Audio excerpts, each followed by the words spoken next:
Halo guys, perkenalkan nama saya Marta Layuni dengan FBN 12 11 42 01 21 02 Saya adalah mahasiswa dari Universitas Kristen Indonesia Maluku, Fakultas Kesehatan, Program Studi Ilmu Keperawatan. Di sini saya akan menjelaskan tentang anatomi dan fisiologi sistem pernapasan. Untuk itu, saksikan video ini sampai selesai. Anatomi dan fisiologi sistem pernapasan. Sistem pernapasan. Sistem respirasi adalah sistem yang mengatur tubuh dalam menerima oksigen atau O2 pada tubuh dan melepaskan karbon dioksida atau CO2.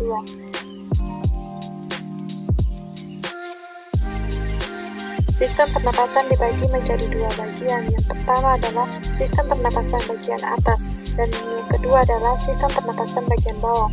Sistem pernapasan bagian atas terdiri dari hidung bagian luar, rongga hidung, faring, laring, dan trakea. Sistem pernapasan bagian bawah terdiri dari primary bronchus kanan dan kiri, bronchiolus, paru kanan. Paru kanan terbagi atas tiga bagian. Yang pertama adalah lobus superior dan yang kedua adalah lobus intermediate dan yang ketiga adalah lobus inferior. Paru kiri terdiri dari dua bagian. Yang pertama adalah lobus superior dan yang kedua adalah lobus inferior. Berikut ini adalah gambar organ hidung. Untuk ketahuan teman-teman bahwa udara dari luar akan masuk lewat rongga hidung. Rongga hidung berlapis selaput lendir, di dalamnya terdapat 3 kelenjar minyak dan kelenjar keringat.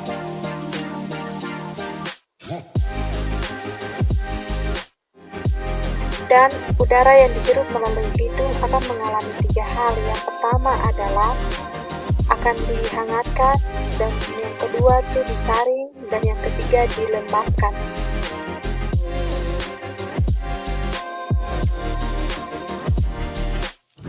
Sistem pernapasan bagian atas.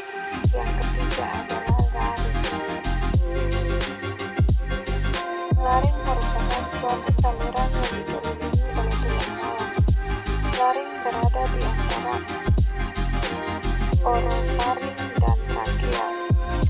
Di depan lorifaring, salah satu tulang rawan pada laring disebut epiglottis.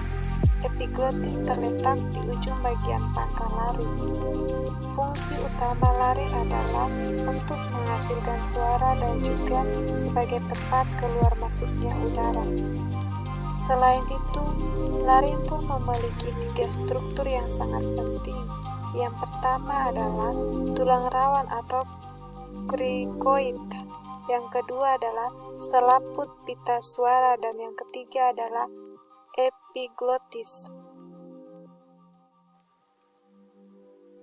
Sistem pernapasan bagian atas yang kedua adalah faring. Faring merupakan percabangan 2 saluran, yaitu saluran pernapasan pada bagian depan dan saluran pencernaan pada bagian belakang. Pada bagian belakang faring terdapat laring, tempat terletaknya pita suara. Fungsi utama faring adalah menyediakan saluran bagi udara yang masuk, yang juga sebagai jalan makanan dan minuman yang ditelan.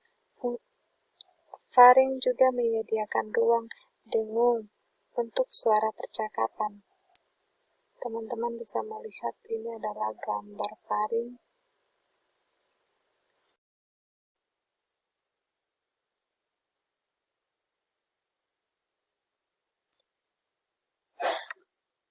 Yang berikut adalah trakea.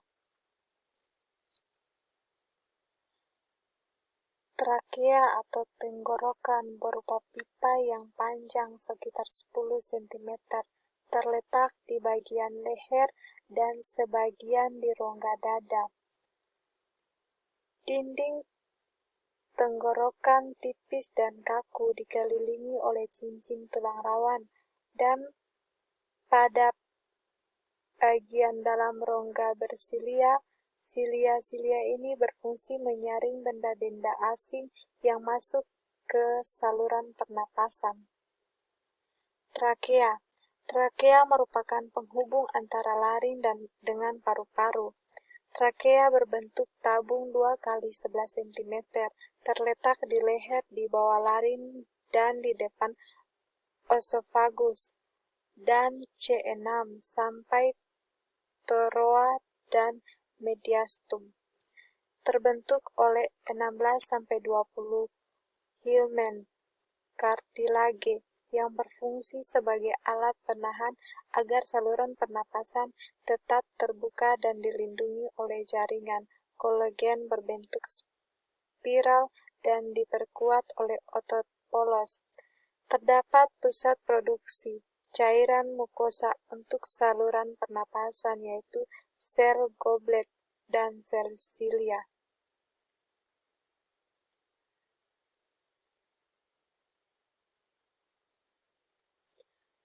Yang berikut adalah paru-paru. Organ paru-paru. Sepasang organ yang merupakan kumpulan alveoli terdapat pada rongga dada di samping mediastum dan dibatasi oleh pleura cataviti. Paru kanan terdiri dari 3 lobus, paru kiri terdiri dari 2 lobus. Organ paru dibungkus oleh lapisan membran serosa, serus membrane, yang dinamakan pleura. Pleura fiscessalis membungkus seluruh lapisan permukaan paru. Pleura parietalis membatasi mediastum, diafragma, dinding toraks. Rongga pleura yang berisi cairan pleura.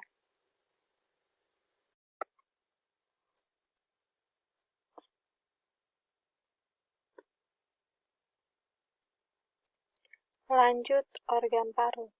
Organ paru berisi susunan jaringan bronkial untuk memungkinkan terjadinya proses pernapasan.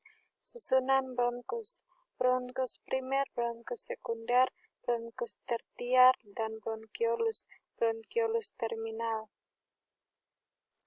Jaringan trakea hingga bronkial dibungkus oleh jaringan kartilage sebagai alat penahan agar saluran pernapasan tetap terbuka. Dinding bronkulus terdiri dari otot polos untuk keperluannya di pengaturan jalannya udara dan kestabilan temperatur udara. Pada setiap akhir dari percabangan bronkus terminalis terdapat gelembung-gelembung alveolus, yaitu tempat di mana pertukaran gas CO2 dan O2 akan terjadi.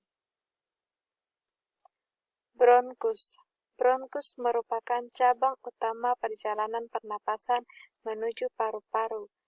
Bronkus terdiri atas primer, sekunder, dan tertier dengan diameter mulai 1,5 cm sampai dengan 1 mm. Bronkus membuat paru terbagi menjadi 3 lobus, yaitu kanan dan 2 lobus kiri, serta 10 segmen kanan dan 9 segmen kiri. Bronkus dibentuk oleh tulang rawan dan epitelum. Bronkiolus dengan diameter lebih kecil dari 1 mm terbentuk oleh jaringan epitelum. Dinding bronkiolus terdiri dari otot polos yang berfungsi untuk keperluan pengaturan jalannya udara dan kestabilan temperatur udara. Berakhir pada terminal bronkeolus. Akhirnya, percabangannya banyak terdapat gelembung-gelembung alveolus yang merupakan tempat pertukaran gas CO2 dan O2. Berikut ini adalah gambar bronkus dan bronkiolus. Alveoli. Organ saluran pernapasan terkecil dengan diameter 1 mm.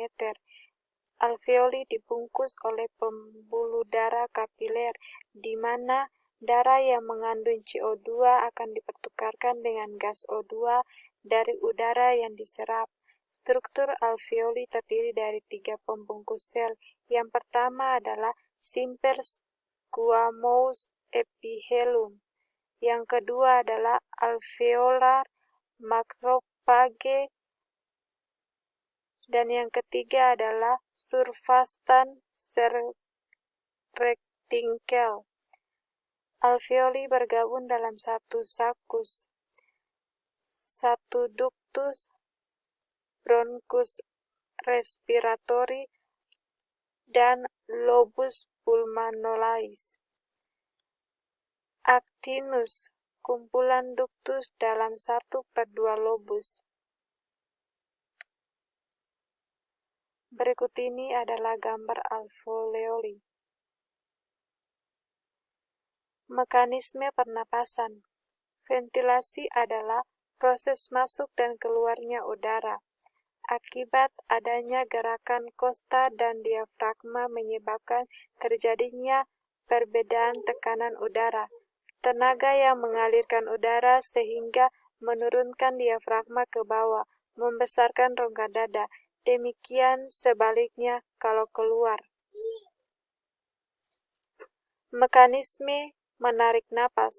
Rongga dada membesarkan dan diafragma ditekan. Akibatnya tekanan rongga dada kecil, udara seketika sekitar tekanannya tetap. Udara dalam paru-paru tekanannya kecil, akibatnya udara masuk ke dalam paru-paru.